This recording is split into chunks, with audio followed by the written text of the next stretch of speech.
আপনি না সে রবের বান্দা?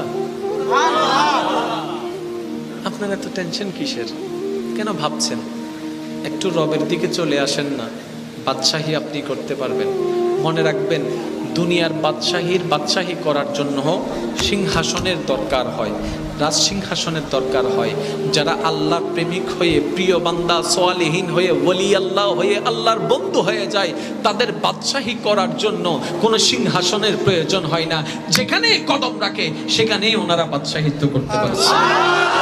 এবার আপনার সিদ্ধান্ত, আপনি কি চেয়ারওয়ালা বাদশাহী চান নাকি রবের রহমতওয়ালা বাদশাহী চান?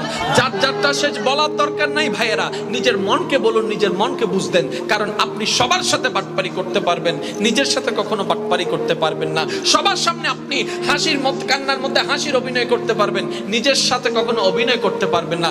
যতই সুখে থাকার অভিনয় করে মানুষের সামনে হাসুন না কেন, দিন শেষে আপনার মনটা যদি অশান্তি থাকে, আপনার সামনে আপনি কখনো হাসতে পারবেন না। তাই উত্তর মানুষকে নয়, নিজের মনকে দেন, এভাবে দেন যেন নিজের মনটা সন্তুষ্টি হয়। আপনি না সে রবের বান্দা? আপনার এত টেনশন কিসের? কেন ভাবছেন? একটু রবের দিকে চলে আসেন না, বাদশাহী আপনি করতে পারবেন। মনে রাখবেন, দুনিয়ার বাদশাহী করার জন্য সিংহাসনের দরকার হয়, রাজ সিংহাসনের দরকার হয়। যারা আল্লাহর প্রেমিক হয়ে, প্রিয় বান্দা সোয়ালিহীন হয়ে, ওলি আল্লাহ হয়ে, আল্লাহর বন্ধু হয়ে যায়, তাদের বাদশাহী করার জন্য কোনো সিংহাসনের প্রয়োজন হয় না।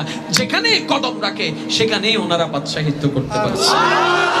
এবার আপনার সিদ্ধান্ত, আপনি কি চেয়ারওয়ালা বাদশাহী চান নাকি রবের রহমতওয়ালা বাদশাহী চান? যার যারটা শেষ বলার দরকার নাই ভাইয়েরা, নিজের মনকে বলুন, নিজের মনকে বুঝতেন। কারণ আপনি সবার সাথে বাটপারি করতে পারবেন, নিজের সাথে কখনো বাটপারি করতে পারবেন না। সবার সামনে আপনি হাসির মধ্যে, কান্নার মধ্যে হাসির অভিনয় করতে পারবেন, নিজের সাথে কখনো অভিনয় করতে পারবেন না। যতই সুখে থাকার অভিনয় করে মানুষের সামনে হাসুন না কেন, দিন শেষে আপনার মনটা যদি অশান্তি থাকে, আপনার সামনে আপনি কখনো হাসতে পারবেন না। তাই উত্তর মানুষকে নয়, নিজের মনকে দেন, এভাবে দেন যেন নিজের মনটা সন্তুষ্টি হয়।